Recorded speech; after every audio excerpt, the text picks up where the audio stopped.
Hello. All right, back at it again, working on these handles. Had to take a break for a while. I hadn't been able to get out here, and I had some other things going on. So I had to take a break from the shop handles a little bit. Well, I'm back on this one. I got this one in the screw vise, the little Moxon vise here. And all I'm doing is I'm just taking my chisel, like I have been, just kind of shaving it off a little bit. I had originally planned on putting this in my lathe thingy and just sanding it down, but it's too long. And the drill, if I had a true lathe, it'd go in on either end right here and it'd spin and it'd be stable on both ends. But if I did this and just put it in on one end, it's gonna sit there and wobble like this. So I decided just do it the old-fashioned way, just kind of try to shave a little bit off at a time until I kind of get it close. Then I put a file on it and rasp it down, and then I'll put some sandpaper on it and get it on the way, get it nice and smooth.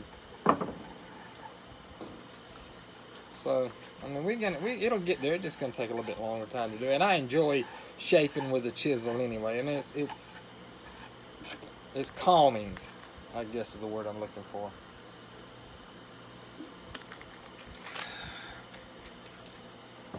It's calming. It makes you content. It's the same motion, but over and over again, but it's in a different place. And you sit there and you see exactly where you need to go. And this poplar, it really whittles pretty good. The last shop time that I did, I was talking about the Lincoln assassination and what happened that night. And I'm going to do one more little episode here about, that's connected to the Lincoln assassination. And then I'll change subjects for a while. Although that you could do, a whole college course just on the Lincoln assassination and the subsequent stories and events that go along with it. Just about any subject. You can get in depth in any subject that you do. But tonight I want to talk about the bystanders that were around and how the assassination affected people's lives afterwards. And so I tell the story of I was talking about how Henry Rathbone and Clara Harris were present in the president's box the night that he was assassinated, and that Major Rathbone, who was up in the box with Clara Harris, how he was stabbed in the arm and was unable to do anything to help the president. But the thing is, the president his fate was determined when Booth pulled the trigger. But as you would imagine, he blamed himself for not being able to do more. And he didn't do it just for show. He truly blamed himself for not being able to do more.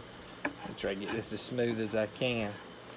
He blamed himself so much to the point to where it began to take its toll on him mentally. Now, he and Clara Harris were married a couple of years after the assassination. I think in 1867, I think. There we go. I've been trying to get that little knot out of there for a while. And they had 3 children. Well, Rathbone's mental health continued to decline. He would go through bouts of melancholy, then he'd go through bouts of rage, then he goes through bouts of crying, and I mean he was very despondent upon himself. And he accused his wife of cheating on him and everything, and they had a rocky marriage. So when he appeared to be getting better in the 1880s,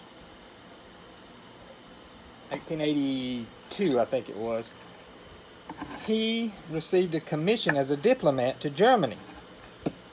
And everybody thinking that the change of scenery would do him some good, he accepted.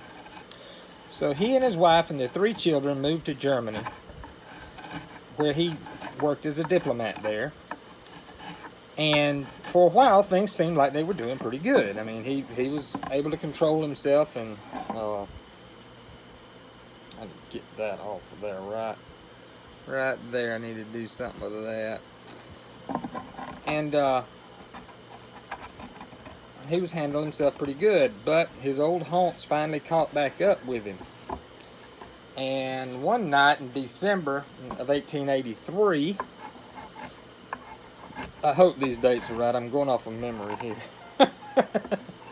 So one night, right before Christmas, I remember it was 2 or 3 days before Christmas. I can't remember, but he was intensely jealous of the attention that he wasn't getting and the attention that his children were getting from Clara Harris.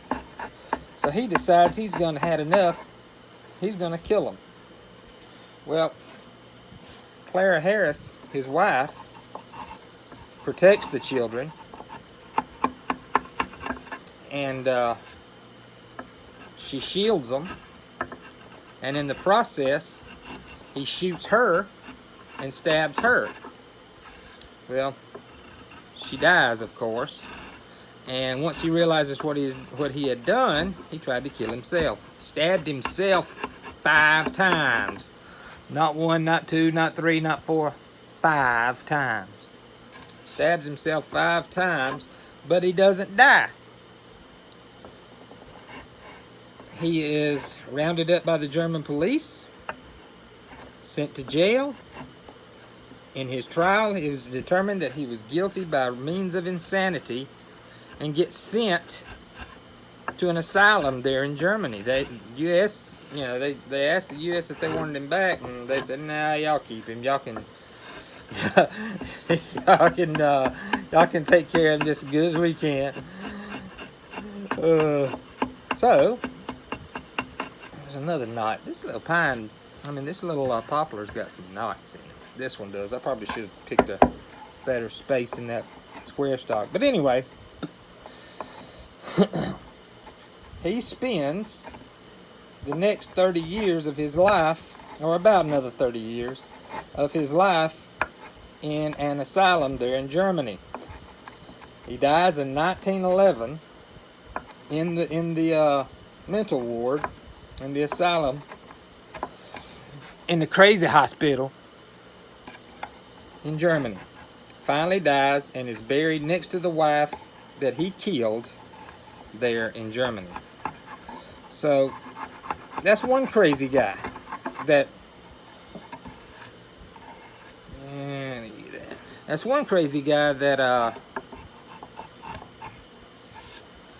that had to fight off the Lincoln curse.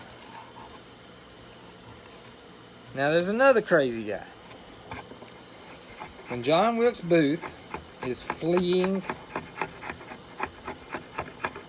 into Richmond, he finally winds up at a place just north of, I think is it Bowling Green? I think it is Bowling Green, Virginia.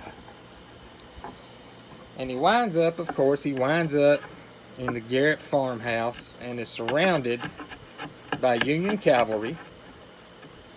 He and his accomplice, David Harold, wind up in the tobacco barn. And they're locked in. They're shut in. Harold is tired of running. David Harold is tired of running. So he comes out and surrenders to the cavalry that's out there. Booth ain't giving up. Now, what happens to Booth is subject for debate as well. Some folks say that he survived for a good long time after the farmhouse incident, or at the tobacco barn incident, where he was supposedly shot himself and lived to be a ripe old man. Well, the guy that supposedly has shot Booth is he's standing on a crutch in the farmhouse, in the smokehouse, the tobacco barn. I'll get it right here in a minute. So he's sitting there in the tobacco barn, standing there in the tobacco barn with on a crutch, and a guy that's with the cavalry named Boston Corbett shoots Booth between the slats in the smokehouse. Shoots him in the neck, goes through his spine, instantly paralyzing him.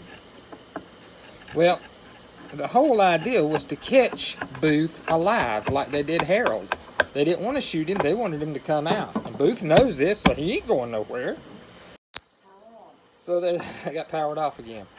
So Boston Corbett thinks that he's fixing to come out and start shooting, so he sticks his pistol through the darn slats in the smokehouse and shoots John Wilkes Booth in the neck.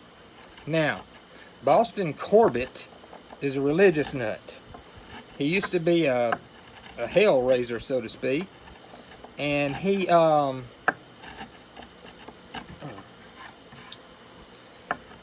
was unable to hold a job because everywhere he went, he would stop and would do more praying than working. So when the Civil War broke out, he joined, fought for the in the a New York regiment before being transferred to the cavalry. So he finally gets to the cavalry, does his deal with them. After he shoots Booth, at first people are ticked at him. They're mad at him because he shot somebody that he was trying to, you know, they wanted to take alive. So they were ticked at him. I gotta do something right there too. But after a while, after people had kind of realized what he had done and that he had, you know, avenged President Lincoln, he's exonerated and has a small little, I don't know, stint as a popularity figure. Well, he still is a religious nut. Oh, there's one thing I did forget to mention. Before he was in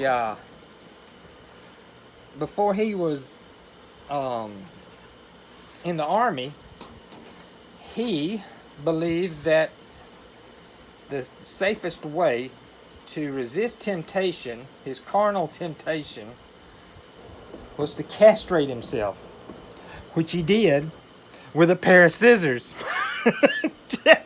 Go! It hurts me just to say that. So,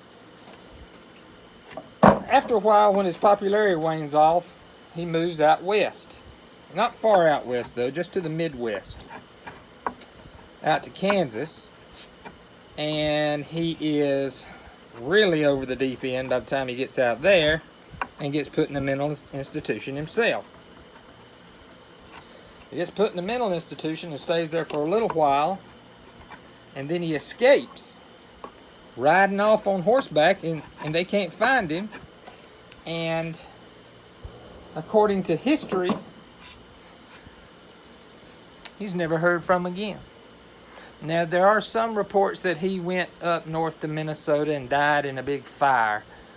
There was, I'm trying to think, what is the name? I can't think of the name of the town, but there was a listing for a Corbett that died in a fire in Minnesota. Gosh, I can't remember the date and I can't remember the time. But that's the story of Boston Corbett and Henry Rathbone. All right, hope y'all enjoyed it. We'll talk about something else next time.